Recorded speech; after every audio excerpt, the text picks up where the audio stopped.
Halo semuanya, para pendengar podcast Himpunan Mahasiswa Ekonomi Pembangunan. Apa kabar? Semoga selalu sehat ya. Perkenalkan, aku Rifni Sofiani, Dan aku Tia Sandayani. selaku moderator di POKE, Podcast Kajian Ekonomi dari Departemen PSDM Himpunan Mahasiswa Ekonomi Pembangunan. Nah, podcast kali ini kita bakal ngomongin apa sih, Kak Rifni? Nah, di podcast perdana kita kali ini, kita bakal ngomongin hot issue banget yang lagi banyak banget di berita-berita dibahas gitu, yaitu tentang vaksinasi sebagai pemulihan ekonomi. Wah, keren banget ini temanya, Kak Rifni. Tapi kita di sini juga nggak sendiri loh, Kak. Kita ada narasumber nih, Kak. Narasumbernya itu dari Ibu Dr. Renea Sinta Aminda, SEMM, selaku dosen ekonomi dari UPN Veteran Jakarta. Halo Bu Renea, selamat malam. Bagaimana nih Bu kabarnya? Halo, Tia, Rifni. Alhamdulillah sehat, semangat terus di masa pandemik ini. Kita harus selalu bahagia. Alhamdulillah. Alhamdulillah. Semoga selalu sehat ya Bu, selalu semangat. Insya Nah Bu, Allah.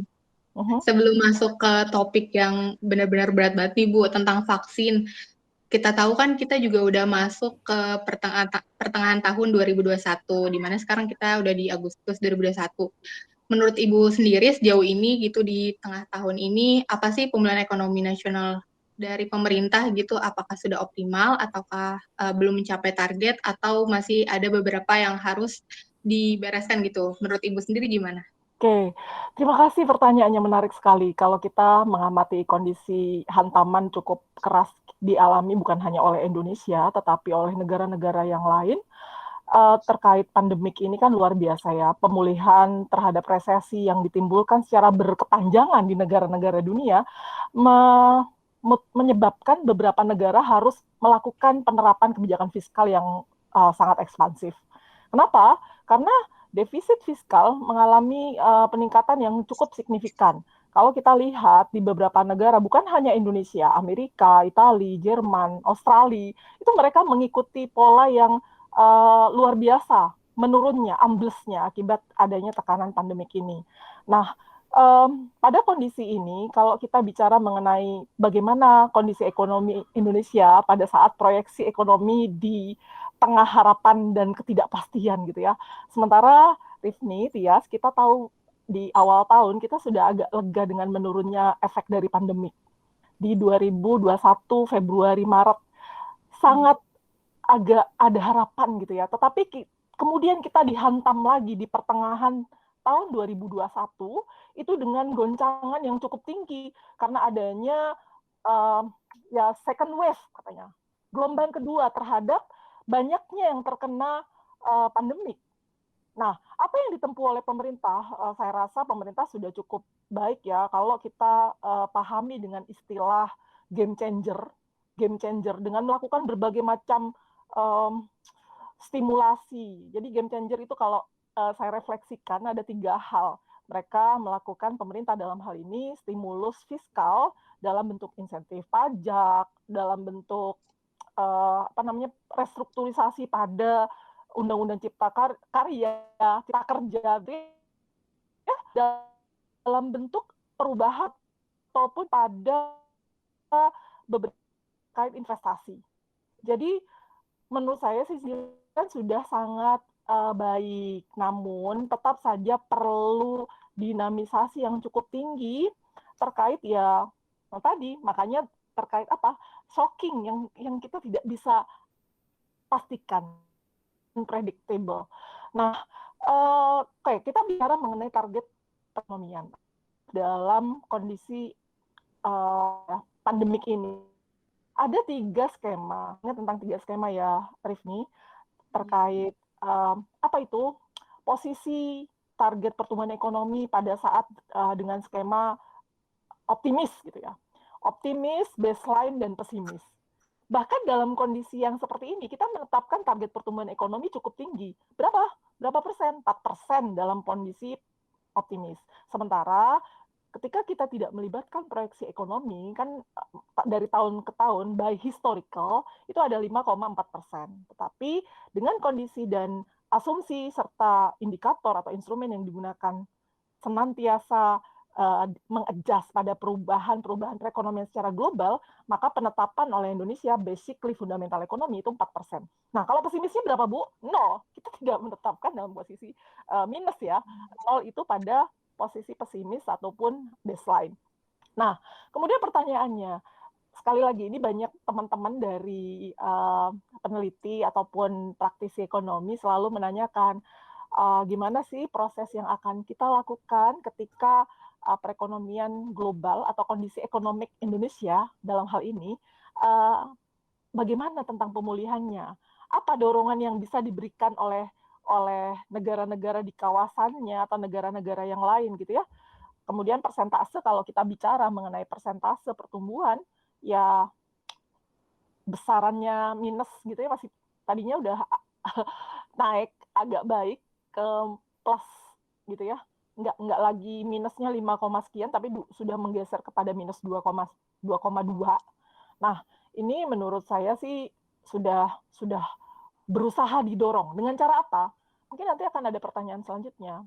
Proyeksi konsumsi, proyeksi investasi, senantiasa didorong dengan memberikan atau mendorong beberapa aktiviti, ya tadi kan Rifni sebagai moderator tadi memberikan pertanyaan pancingan ya, pertanyaan pendorong.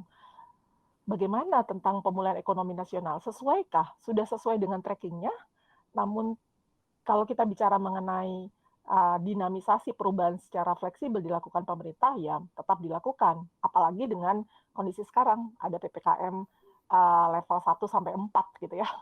Dan ini peningkatannya akan dilakukan seiring dengan target dari tadi capaian pada tools-nya, ya seperti tadi moderator sampaikan, dengan intervensi dari penekanan angka yang tertular COVID atau dengan cara apa? Program vaksinasi. Balik lagi, program vaksinasi adalah upaya dan investasi pemerintah agar pertumbuhan ekonomi sesuai target. Oke, minimal dia tidak lagi pesimis atau baseline, tetapi sudah mengarah kepada angka yang optimis. Kemudian moderator Rifni dan Tias, kalau kita bicara mengenai konteks gitu ya, bagaimana pertumbuhan kita di sisi seluruh sektor gitu. Ini juga kan kita sadari bahwa berbagai sektor juga bergerak, tetapi di kondisi pandemik ini ada juga sektor yang kalau kita ngomong hikmah itu diuntungkan. Apa itu? Ya kesehatan, informasi dan komunikasi, kemudian administrasi pemerintah juga menjadi lebih beruntung gitu ya. Dan kenapa? Karena ada perapihan, ada istilahnya relokasi, kemudian realokasi, refocusing gitu.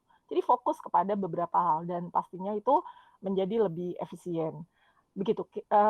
Mungkin ada yang perlu ditanggapi atau bisa dikritisi mengenai pernyataan saya tadi.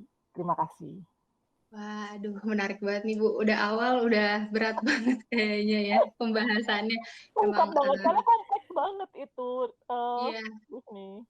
Iya, pemulihan ekonomi nasional kayak dari tahun ke tahun kita juga kayak pemerintah juga kayak bener-bener sibuk ya akan wave lagi, berubah lagi, targetnya kayak gini harus berubah lenceng lagi gitu. Benar. Kalau kita bagaimana sinyalnya, pertama kita cukup senang ya di akhir tahun kan aktivitas melalui luring bisa kita blendedkan, sudah lepaslah kita dari PSBB menjadi pembatasan berskala mikro, kemudian sinyal-sinyal pemulihan sudah ada, produksi bergerak, hibah pada stimulus klaster dari perlindungan sosial sudah mulai ditarik gitu kan.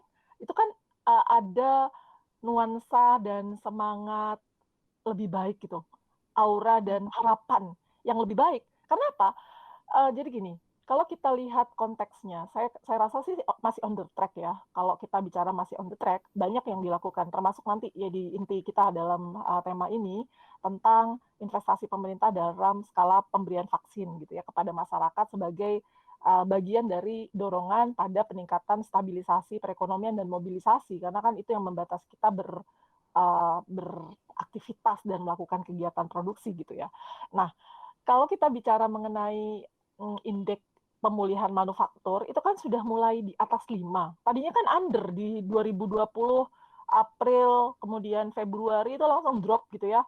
Mulai naik lagi pada market stock, pasar saham, kemudian transaksi yang lain, itu juga bergerak. Nah, terdorong oleh international leading atau international stability. Mulai dari Amerika, kemudian negara-negara di Jerman kan mulai memulih gitu, melakukan perbaikan secara perlahan dan pasti. Nah, kemudian kita kehempas lagi, dan saya rasa kalau ditanya, saya masih menganggap upaya-upaya yang dilakukan pemerintah. Mungkin nanti di pertanyaan berikutnya, bagaimana tahap atau cara itu luar biasa. Jadi kita ngomong tentang outlook ekonomik gitu. Outlook-nya dengan kondisi sekarang, tadi kan neraca pembayaran, neraca perdagangan sudah positif gitu ya, Februari Maret. Dan transaksi itu juga sebagian juga didorong oleh perbaikan pada sektor manufaktur. Jadi negara-negara Asia itu kan berintegrasi dalam mendorong performa manufaktur, mulai dari Tiongkok, India, kemudian Thailand, kemudian negara-negara lain ekspansif gitu, nggak kontraksi. Kan kita mengenal istilah itu ya. Tadinya kan mengkeret banget, istilah mengkeret itu karena ya tadi, karena dari sisi fiskal, dari sisi penerimaan itu defisit.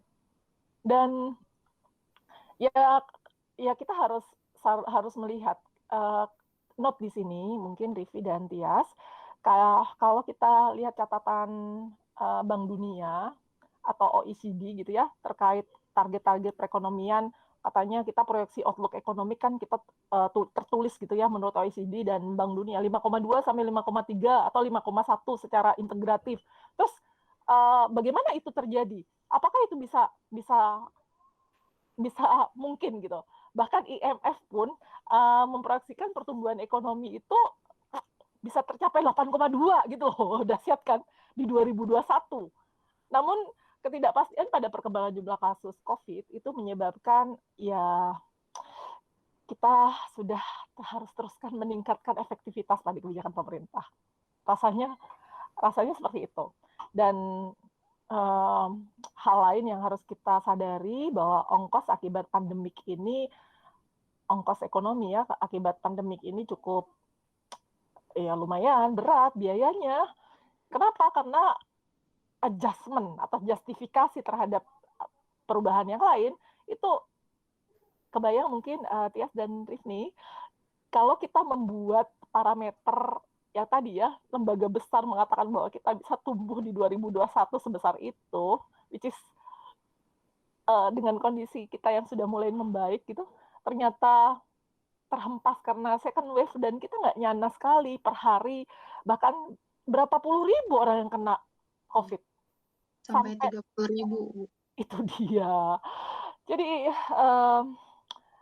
ya saya rasa pemerintah sedang berjuang dan berdarah-darah untuk bisa membuat agar proyeksinya tidak terlalu jauh dengan kondisi sekarang ya. Memang proyeksi itu kan konservatif lah ya, pakai data dan based on economic normally. Tetapi kan kita sadar benar bahwa kondisi ini memerlukan banyak effort dari berbagai lembaga, penyesuaian di beberapa sektor, kemudian beberapa keterlibatan, dan pastinya catatan pentingnya vaksin ini memberikan harapan. Kenapa? Karena tantangan dalam pandemi terus berjalan, tetapi dengan adanya vaksin paling tidak semua memberikan harapan positif untuk perbaikan ekonomi. Karena tadi nilai tukar dari investasi di vaksin itu akan proyeksi-proyeksi akan kembali mendekati tidak terlalu jauh dari angka-angka yang disampaikan oleh ya OECD dan Bank Dunia. Makanya kita tetapkan 4% lah ya dalam skala optimis. Begitu, Rifni. Baik, Ibu. Vaksin ini merupakan game changer ya, Bu, bagi pemulihan ekonomi kita. Kebetulan kayak saya kemarin juga sempat melihat salah satu headline dari berita mengatakan bahwa menurut para ahli vaksinasi ini salah satu kunci dari pemulihan ekonomi nasional. Memangnya seberapa penting sih Bu peran si vaksin ini terhadap pemulihan ekonomi di Indonesia? Oke, baik. Terima kasih atas pertanyaannya. Ini menarik. Seberapa penting gitu ya? Seberapa pantaskah kau untukku gitu kan? Walaupun memang tantangannya luar biasa ya. Jadi kalau kita melihat bahwa protokol kesehatan, kemudian target yang luar biasa, bagaimana herd immunity itu bisa bisa apa kita capai gitu ya, itu pasti saya sampaikan mungkin dalam analogi yang lain bahasanya bahwa vaksin itu adalah kunci dari mobilisasi dan berhentinya PPKM sampai level 4. Kita ngomong skala 1 sampai 4 gitu ya, dengan kondisi darurat gitu ya, darurat gitu loh catatannya. Karena apa? Karena sampai okupansi, tingkat serapan atau banyaknya tempat yang tersedia untuk uh, penderita COVID itu tidak tertampung lagi. Kan kita ngomong di ekonomi kesehatan atau yang lain kan rata-rata harusnya ada uh, tempat yang tersedia untuk yang rawat ini itu kosong sekitar maksimal terisi 60%. Begitu kan di WHO ya. Tetapi kalau kita lihat yang sekali lagi catatan saya bahwa ini adalah kunci daripada mobilisasi transaksi dan perekonomian.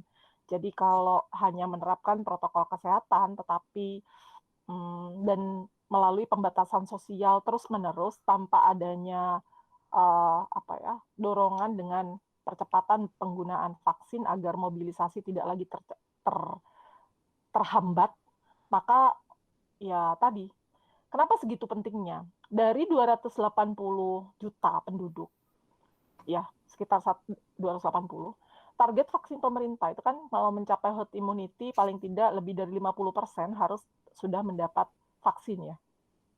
Jadi protokol kesehatan ketat itu dijalankan. Tetapi keberhasilan perekonomian dan mobilisasi pemulihan perekonomian akan menjadi lebih tidak terhambat jika pemberian vaksin kepada target pemerintah kan 181 juta ya. Kemudian diturunkan berapa vaksin, berapa dosis vaksin. Yang pertama 40 juta gitu ya. Kemudian terserap, akhirnya percepatan dilakukan secara besar-besaran, sporadis. Pertama dari RT tiap hari itu ada 40 dosis gitu ya untuk vaksin sesi 1 perdana atau vaksin 1 gitu. Kemudian hari berikutnya 40 masing-masing kelurahan di beberapa wilayah. Dan kita berkaca pada upaya yang dilakukan pemerintah karena kan titik terendah pada peningkatan mobilisasi yang jadi gini, kunci daripada produktivitas dan konsumsi itu ada pada pergerakan masyarakat dong. Oke, logikanya gini ya, ada logiknya begini, Rifni. Ketika masyarakat dibatasi mobilisasinya, otomatis mereka akan berkurang atau terkontraksi aktivitas konsumsi atau ekonominya. Oke, ketika itu terjadi, maka ya secara kumulatif dia akan mendorong pada berkurangnya permintaan bahan makanan, bahan primer, kemudian aktivitas perekonomian yang lain, kemudian sampai kepada ya sektor keuangan, sektor produksi, sektor semua. Nah, caranya agar mereka bisa bermobilisasi ya mereka harus mempunyai vaksin sebagai bagian daripada ya penciptaan imunitas yang menyeluruh. Nah, ini yang dapat menjadi bukan salah satu hal yang penting di antara berbagai macam kebijakan pada pemulihan ekonomi nasional ya. Kalau kita bicara dan berkaca pada kondisi tadi, kenapa permintaan domestik kan belum pulih dengan kondisi seperti ini ya, belum lagi tantangannya, belum lagi kita ngomong golongan masyarakat yang secara educate dia berada di bawah level pemahaman atau kemampuan yang berbeda.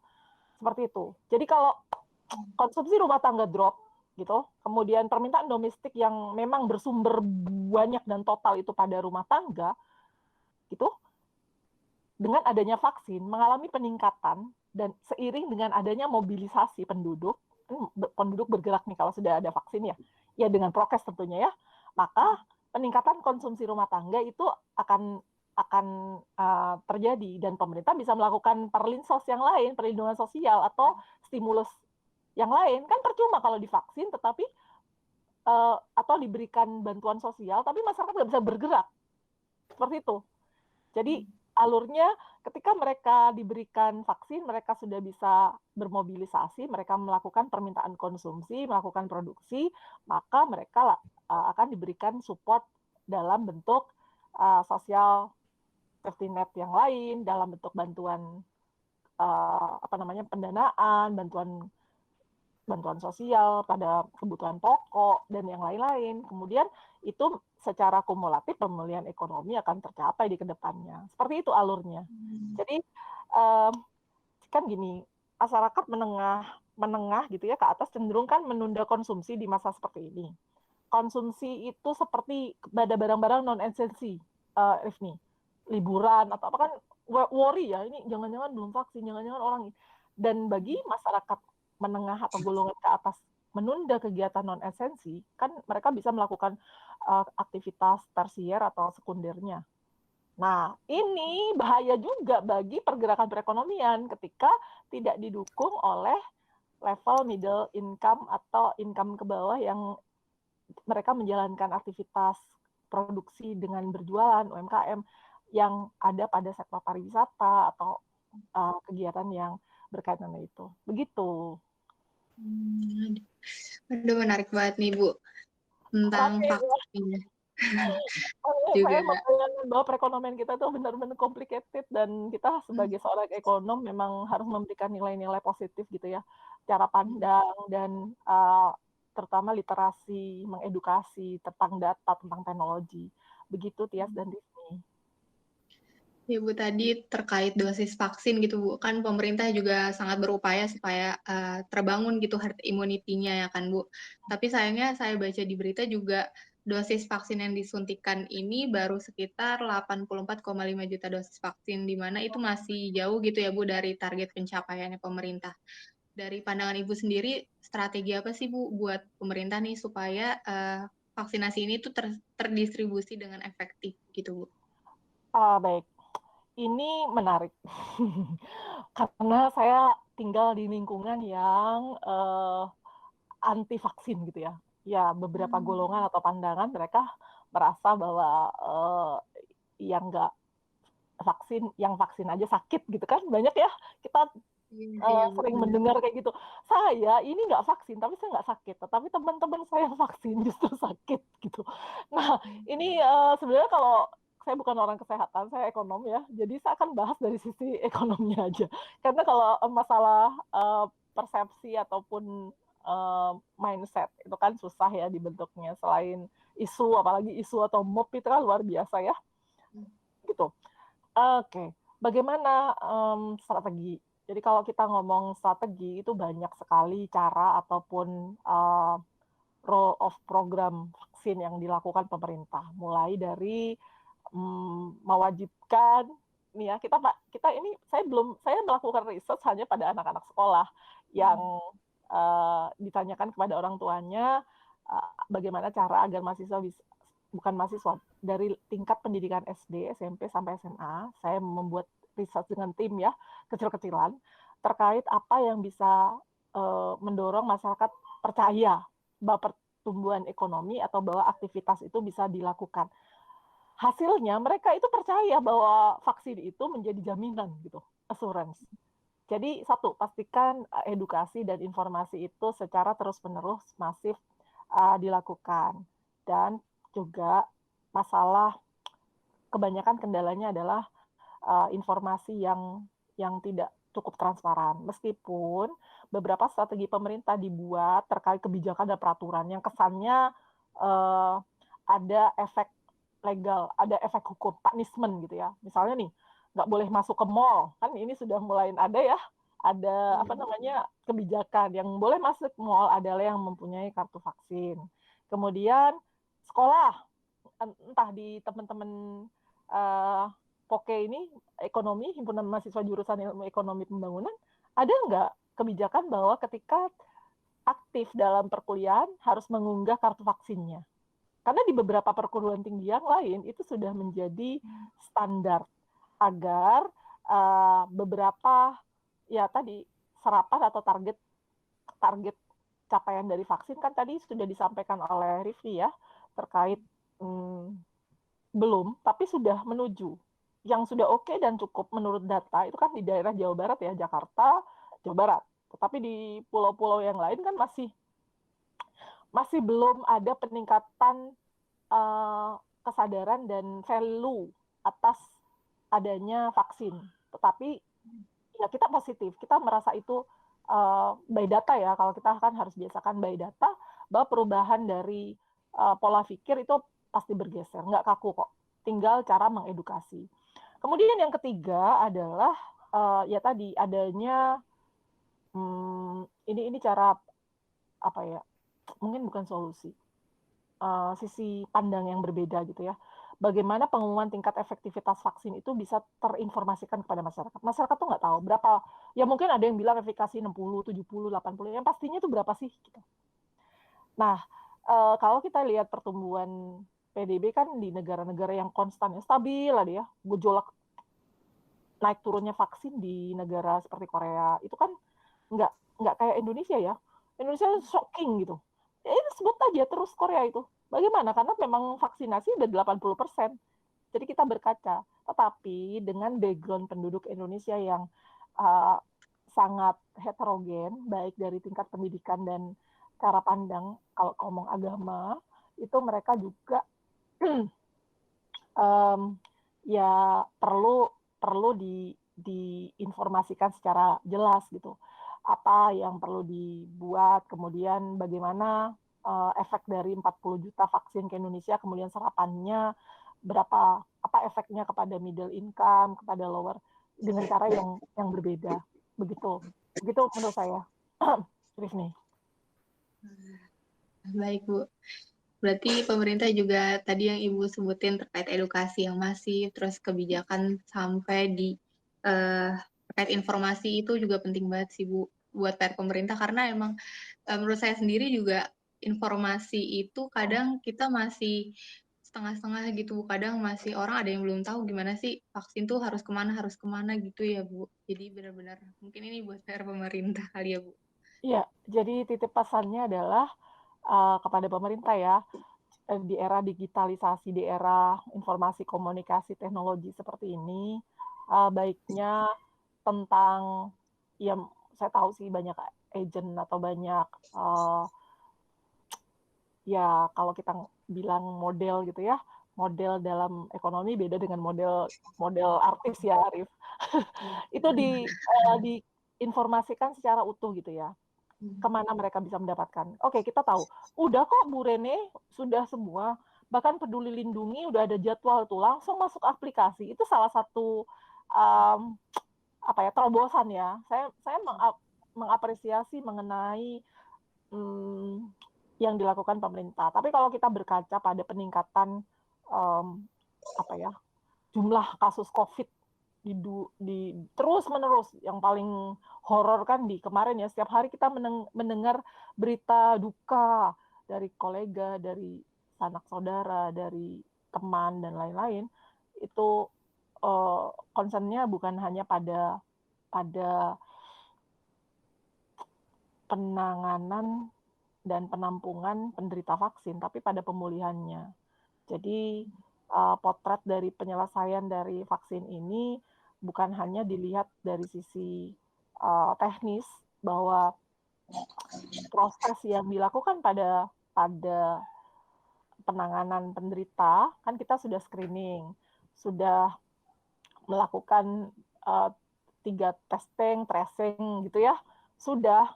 Tetapi ketika sudah di tracking, di testing, kemudian ditelusuri, setelah itu udah selesai, meninggal tidak ada. Jadi kita concern pada yang memang memiliki, ya memang ini serba kontradiktori gitu, buah si malakama. Ketika judgingnya kan kalau di Indonesia tracking terhadap siapa yang memiliki memiliki penyakit bawaan, itu nggak ke-detect ya, nggak ke-detect. Jadi kita nggak bisa screen dengan judgement atau mereka baru merasa sakit setelah mereka sakit gitu. Mereka baru tahu setelah punya penyakit komorbid atau punya bawaan sakit yang luar biasa setelah drop karena adanya serangan dari virus COVID ini. Nah, bisa nggak sih ya dengan kondisi yang luar biasa ini, nggak bisa dong Bu, nggak adil dong Bu. Mungkin Devnya akan bilang begini, kalau di luar negeri sakit itu langsung dimonitor, di mana, kapan, setiap jam gitu ya. Dan ada sistemnya kan, kita lihat ya di beberapa informasi kan di Korea, kemudian di balik lagi negara-negara yang tadinya per hari itu penderita COVID cukup gede kan di Amerika, tapi mereka bisa dengan cepat merubah itu, ya digitalisasi. Kuncinya ya menggunakan informasi dan teknologi, tracking langsung, kemudian siapa akses. Jadi by system. Dan ya memang harus sekali lagi untuk bisa mengatasi ini, untuk bisa menyelesaikan kendala. Walaupun Rifni saya sangat optimis ya karena sekarang kita lihat optimis sekaligus question apa Bu? Tiap hari itu ada posko pemberian vaksin di mana-mana. Sekarang AZ, Sinovac, kemudian kalau tenaga medis sekarang udah kena vaksin ketiga ya, Moderna ya, Moderna. Nah, cuma di beberapa lokal itu satu hari mendatangkan 1.000 orang itu berat banget. Dan tahu nggak sih apa efeknya?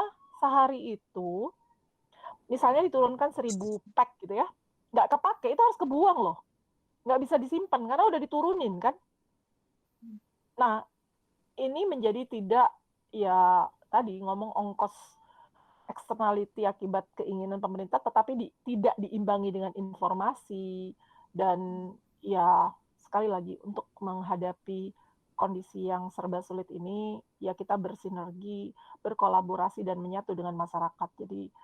Jadi bukan hanya ya lembaga dan lembaga sektor dan persektor ya. Jadi itu seperti itu Rifni. Oke, baik Bu. Beralih dari vaksin sendiri nih Bu, selain vaksin sebagai kunci pemulihan ekonomi ini, kira-kira apalagi ya Bu yang bisa dapat membangkitkan ekonomi di masa pandemi ini? Baik, itu pertanyaan yang bagus. Jadi kalau tadi ditanya vaksin adalah kunci atau vaksin adalah salah satu jalan keluar untuk menstimulus atau mendorong mobilisasi perekonomian itu terjadi, maka pen yang lain di game changer kita tahu seperti tadi saya sampaikan di awal ada stimulus fiskal, di mana itu di ya insentif pajak, entah itu kendaraan bermotor, kan kita sudah merasakan semua ya. Kemudian pendapatan yang 1 tahun itu sudah mulai tidak dikenai pajak, tapi sekarang udah kena lagi tuh ya. Dan ya ini yang menjadi polemik. Kalau saya jawab satu-satu deh ya. Apa bentuk dari PEN gitu kan? Apa bentuk dari pemulihan ekonomi nasional dan bagaimana capaian dari akselerasi efektivitas PEN gitu. Nah, dorongan capaian target itu dilakukan dengan 3 tadi kuncinya ya, stimulus di fiskal dengan insentif pada perpajakan, baik itu pajak pendapatan, pajak produksi atau pajak usaha gitu ya, bisnis, restoran dan lain-lain malah dikasih hibah gitu untuk mendorong hibah bantuan lah. Kemudian pada restrukturisasi mengenai undang-undang. Jadi work from home, kemudian kebijakan produktivitas dari rumah dan lain-lain itu didorong. Saya berangkat lagi dari penurunan pendapatan karena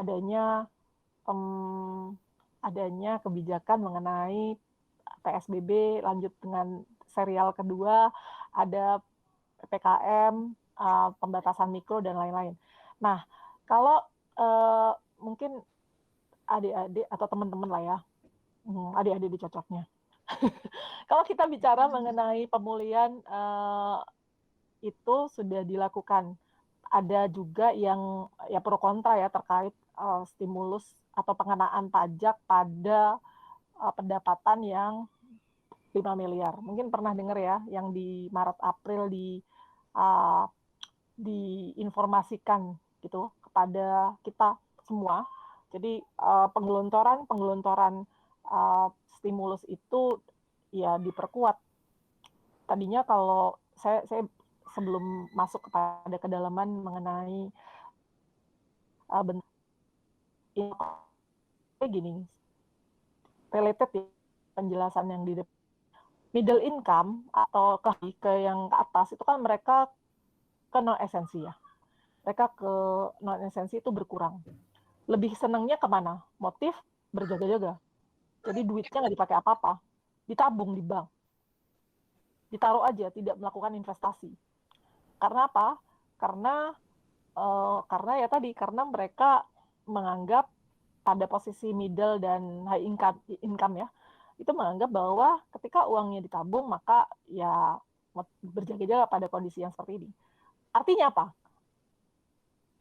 Kredit perbankan dan simpanan masyarakat di perbankan itu naik.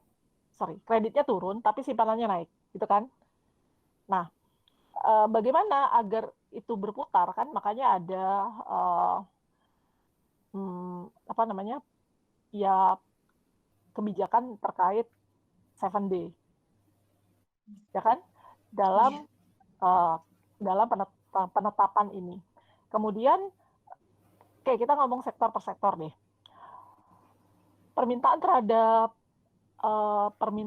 terhadap infrastruktur angkutan bandara, angkutan penerbangan, kereta gitu ya kan berkurang ya.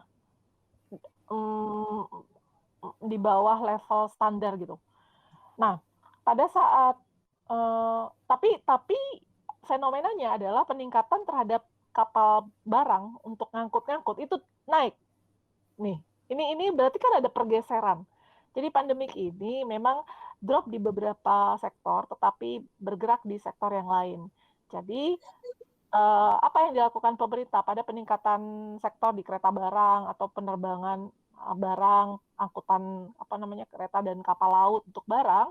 Nah, stimulus itu digeser kepada kegiatan-kegiatan yang memang secara ekonom itu memberikan dampak yang baik gitu. Nah, kemudian hibah pada pemerintah, kayak Kementerian Dalam Negeri, atau karena kita tahu di beberapa daerah otonom, kan pendapatan asli daerahnya menurun ya. Kenapa? Karena sumber dari PAD lebih kecil. Oke. Kemudian hibah pemerintah daerah, entah itu pinjaman dalam bentuk pinjaman dan hibah pada pariwisata untuk restoran dan hotel, itu diberikan. Jadi banyak sekali yang sudah dilakukan. Makanya kalau disebutkan kondisinya ekonomi kita sebenarnya berusaha untuk bisa memberikan stimulus atau dorongan pada peningkatan ya produktivitas pada sektor-sektor yang ada gitu. Oke, kalau ngomong nih investasi, perdagangan, kemudian pariwisata kan drop, tapi konstruksi juga manufaktur iya hold gitu. Tapi larinya kepada komunikasi dan informasi. Kemudian dalam 3 game changer tadi, selain insentif fiskal, perubahan pada perubahan pada struktur kerja sampai kepada penanganan mengenai dorongan investasi. Jadi investasi itu tetap dilakukan. Mungkin akan ada pertanyaan lagi, penerbangan luar negeri ke dalam negeri meskipun berkurang tetapi tetap dibuka gitu ya. Untuk apa? Untuk kesiapan dari investasi sebagai bagian dari game changer. Kita kan perlu investasi ya, itu perlu ada. Karena gini Rifni, ketika kita bicara mengenai tiga jalur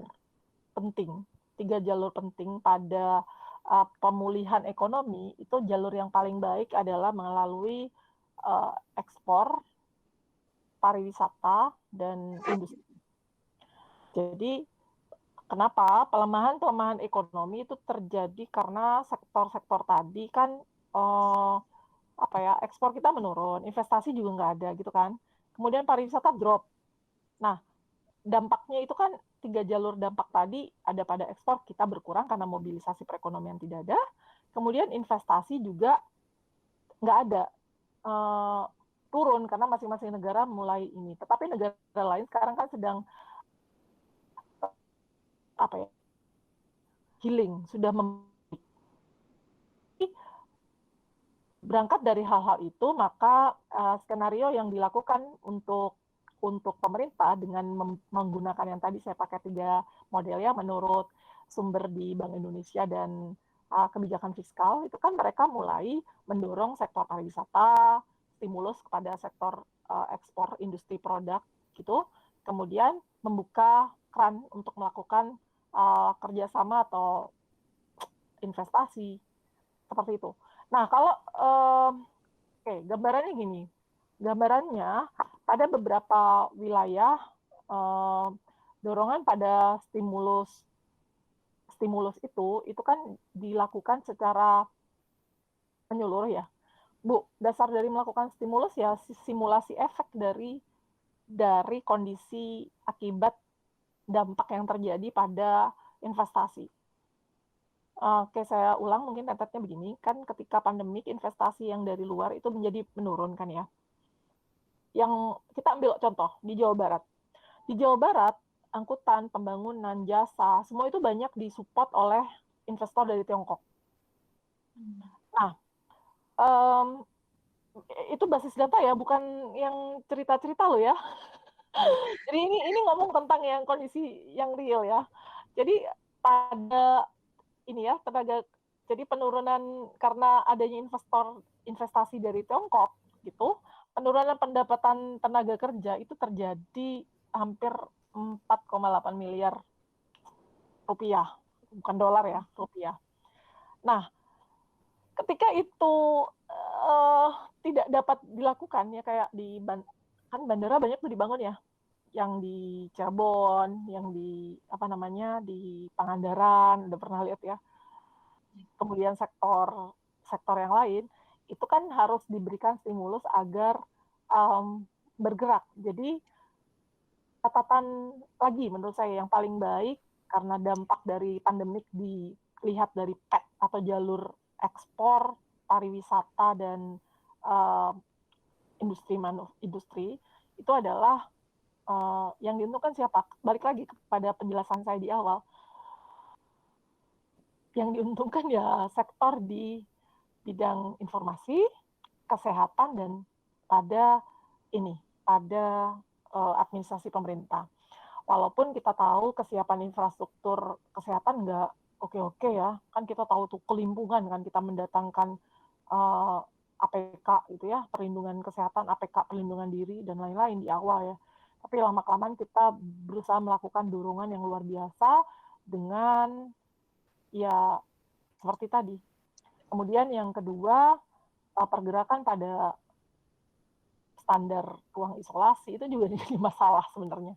Nah, mungkin agak lompat alurnya, tetapi yang pasti kita butuh banyak hal dalam 2 hal. Meskipun mungkin teman-teman atau adik-adik ini pernah, Rifni dan Tias, pernah baca gitu ya, di tahun 2022, RAPB, Rancangan Anggaran Pembelanjaan Negara, itu turun loh, malahan, sebesar 66,6, kalau nggak saya salah ya, 66,6 triliun pada kesehatan. Sementara kita nggak tahu kok bisa turun. Kan bahkan Sri Mulyani, berita terakhir kemarin, 2 hari yang lalu, bilang di tahun 2022 akan terjadi endemi, bukan lagi jadi pandemik.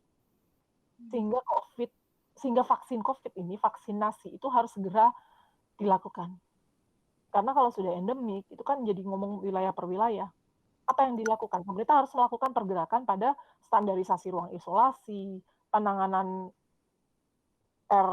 airborne gitu ya, dan yang lain. Kemudian standarisasi ruang isolasi gimana? Mahal ya teknologinya dan lain-lain. Dan menurut saya sih ya tadi kebijakan publik atau kebijakan terkait anggaran di tahun berikutnya itu juga menjadi concern. Jadi pemulihan ekonomi bukan hanya berhenti pada masalah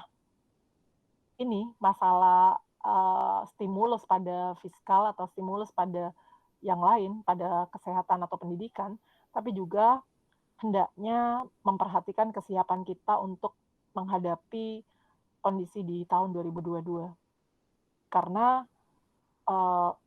yang tadinya antisipasi untuk kesehatan dan untuk penanganan efek, jadi ngomong kesehatan dan pendidikan itu mau di-adjust, menurut saya sih belum siap ya kalau di 2022 menurunnya, mestinya dibesarin karena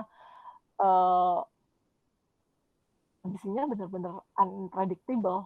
Jadi ya bukan nakut-nakutin, tapi kan kita prepare for the worst, expect for the best, gitu ya. Seperti itu Rifni dan Tia.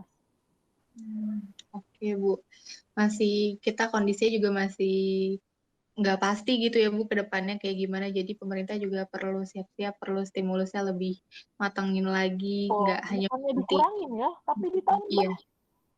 Iya benar Bu. Ada hal yang ini sih Bu, pengen saya tahu juga nih Bu, karena ini juga hal yang mungkin jadi perdebatan banyak orang Bu dari awal pandemi. Mungkin apa ya Bu, agak keluar dari vaksin tadi dan pemulihan ekonomi, tapi masih ini sih Bu, masih menyangkut gitu terkait orang-orang nih berdebat kayak aspek apa dulu sih sebenarnya harus diprioritaskan di pemulihan ekonomi ini, apakah aspek kesehatan dulu kah atau aspek ekonomi gitu Bu. Jadi orang-orang masih banyak beda-beda pendapat gitu Bu. Nah dari pandangan Bu Renea sendiri tuh apa sih Bu yang lebih penting dari pemulihan ekonomi sendiri nih, pemulihan pandemi ini sendiri, apakah aspek kesehatan dulu kah atau aspek dari sisi ekonomi? Jadi pertanyaan dari Rifni saya akan jawab terkait mana yang paling penting, karena permasalahannya ada pada kesehatan, berarti penguatan pada sistem kesehatan harus diutamakan. Jadi sebenarnya kalau kita belajar pada tabel atau pada research yang dilakukan di beberapa negara, atau kita merujuk pada itu, mudah, asal infrastruktur dan komitmen pemerintah untuk bisa merealisasikan itu ada. Jadi kan ada angka, kita dapat laporan dari Peduli Lindungi atau Kementerian Kesehatan per hari itu ya, data penderitanya, yang meninggal, yang pulih gitu kan. Nanti di-compare, disesuaikan dengan berapa tenaga medisnya, berapa dokternya, berapa tenaga perawatnya. Nanti ada itu fatality rate. Ketanganin sama berapa orang, kamarnya ada enggak, berapa kamar per 100 penduduk, 100.000 gitu. Terus ruang ICU untuk mengatasi itu pernya ada loh, per 100.000, per 1.000 penduduk, mantri itu per 1.000, bidan itu per 1.000.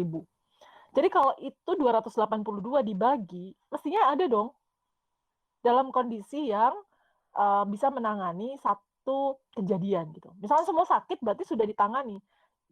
Analoginya gini, ketika kita bicara dosen satu orang nanganin 30 mahasiswa, rasionya, atau 40. Nah, kalau lewat dari itu berarti nggak ketanganin. Kita harus sadar itu. Membangun sistem kesehatan itu perlu, dan perlu dana dalam long run. Apa ya, investasi dalam jangka panjang. Jadi kuncinya penguatan sistem kesehatan. Begitu kata saya, Rifni. Menurut saya ya, itu boleh jadi menurut mazhab atau persepsi yang lain berbeda. Iya Bu, sebenarnya juga saya setuju ya juga kesehatan sih Bu, karena pemicunya tadi yang Ibu bilang gitu ya, kan ini terkait kesehatan jadi perlu membenahi dari sisi kesehatan dulu. Setuju, agree. Kalau bilang 100 itu kurang ya. Tapi kan kita ngasih, coba deh stimulus ekonomi, pinjaman kur, tapi sakit, ke dokter nggak bisa. Punya duit, tapi nggak ada oksigen. Gimana? Ini repot juga lah ya. Semuanya orang mencari, udah harganya karena langka, karena memang banyakkan demand daripada supply-nya, akhirnya termehek-mehek kita mau napas. Dan alhamdulillah kita semua yang hadir di Poke ini diberikan kesehatan ya. Ternyata rezekinya adalah sehat. Dan kalau krisis ada kesehatan pastinya. Tapi sama menghadapi krisis ini dan kita maju menjadi Indonesia yang lebih baik, lebih jaya, dan masyarakat yang lebih sehat, baik dalam mental dan dalam fisiknya. Begitu, Rifni. Oke, Bu. Nah, Bu, untuk menutup podcast hari ini, bagaimana ya Bu cara kita untuk memberikan edukasi atau ajakan bagi teman-teman kita nih yang belum mau divaksin dan tentunya juga untuk meyakinkan mereka bahwa vaksin ini merupakan salah satu kunci dari pemulihan ekonomi nasional. Pertanyaannya keren banget, Tias. Ya udah, berarti Tias jadi duta vaksin. Tias, semua mahasiswa yang dalam Poke ini adalah duta vaksin. Kita harus memelopori karena fungsi daripada kesuksesan program vaksinasi dalam pemulihan ekonomi ini, karena ini adalah kuncinya, berarti kita harus menjadi model. Kenapa? Karena model itu bisa diikuti. Jadi menjadi generasi muda yang memiliki perubahan yang nyata dan pastinya menjadi salah satu teladan gitu ya, simbolisasi secara fisik dan nyata itu menjadi kunci. Percuma karena begini, secara psikologi yang kita bicara younger, younger. Kalau seorang ya milenialis atau generasi Y dan Z, mereka nggak suka kalau cuma disarankan teori. Tapi secara visual mereka harus melihat, membuktikan dan nampak nyata gitu. Jadi saya sih saran ya buat generasi muda, mari menjadi apa ya pendobrak atau ya kalau disebutkan mereknya adalah agent of change. Jadi change dong. Ayo tularkan energi-energi positif kita bahwa kita optimis dan yakin bahwa kita bisa bangkit. Gitu. Bangkit dengan cara apa? Dengan cara memberikan contoh, dengan cara membangun aura positif dan menularkan bahwa kita akan oke, kita akan baik dan segera memiliki input kepada masyarakat dengan bervaksin. Begitu. Wah, keren banget nih Bu. Terkait tipsnya nih buat para milenials yang juga masih bingung, masih takut-takut mau divaksin ya Bu. Semoga bisa Betul. diterapin. Jangan takut di kondisi yang VUCA, gitu, volatile, gitu, uncertain, ketidakpastian, kompleks dan bias. Masa cuma sekedar vaksin nggak ikut? Alangkah ruginya. Sementara satu-satunya cara agar kita menghadapi kondisi yang volatile gitu ya, itu salah satunya adalah dengan mengikuti vaksin. Gitu. Dan kita bisa menjadi pasukan militan bagi bangsa ini. Untuk apa? Untuk membangkitkan perekonomian. Karena kita bergerak kepada masyarakat secara nyata. Begitu. Rifni dan Tias. Semangat. Bu. Wah, nggak berasa banget nih Bu, obrolannya seru banget dari awal tentang pemulihan ekonomi, terus tentang vaksinasi, sampai tips dari Ibu juga buat para kita nih milenials. Sangat seru banget nih Bu. Dan nggak berasa juga kita ternyata udah di penghujung podcast Bu kali ini. Terima kasih ya Bu, udah Bu Renia udah mau jadi narasumber di Poke kita hari ini. Terima kasih atas kepercayaan dan undangannya untuk Himpunan Mahasiswa Jurusan Ekonomi terhadap kajian ekonominya. Luar biasa, semoga sukses dan pastinya kita akan memberikan wawasan dan informasi gitu ya, cara pandang yang berbeda pada seluruh mahasiswa di terutama ekonom, agar memberikan input dan kontribusi bagi negara kita dan kemajuan bangsa ini. Terima kasih loh sudah diundang. Iya Ibu, terima kasih banyak Bu sudah meluangkan waktunya di tengah-tengah kesibukannya yang sangat padat gitu ya Bu. Ini bisa Semoga dipotong ya. semoga Ya, kita maafkan saya. bisa ngobrol-ngobrol lagi ya Bu di lain kesempatan. Allah, dengan tema dan gelombang yang berbeda. Biar move on ya, jangan bahas tentang ini kalau tidak ada kemajuan. Tapi kita bisa membahas sesuatu yang berbeda, yang memberikan banyak hal, karena banyak sekali complicated dan complexity katanya dalam FUKA ya. Jadi banyak yang harus kita bahas. Begitu, sukses untuk semuanya. Salam buat teman-teman, dan maju terus, bangga menjadi pemuda yang memiliki prestasi dan bermanfaat bagi bangsa ini. Baik Ibu, terima kasih banyak. Terima kasih juga kita sampaikan buat teman-teman pendengar podcast Himpunan Mahasiswa Ekonomi Pembangunan. Semoga podcast ini bisa bermanfaat dan bisa memberikan informasi untuk kalian. Saya Rifni Sofiani. Dan saya Tias Handayani. selaku moderator Poke, podcast kajian ekonomi. Mohon pamit undur diri. Stay safe and healthy. Sampai bertemu di podcast selanjutnya. Dadah. Bye.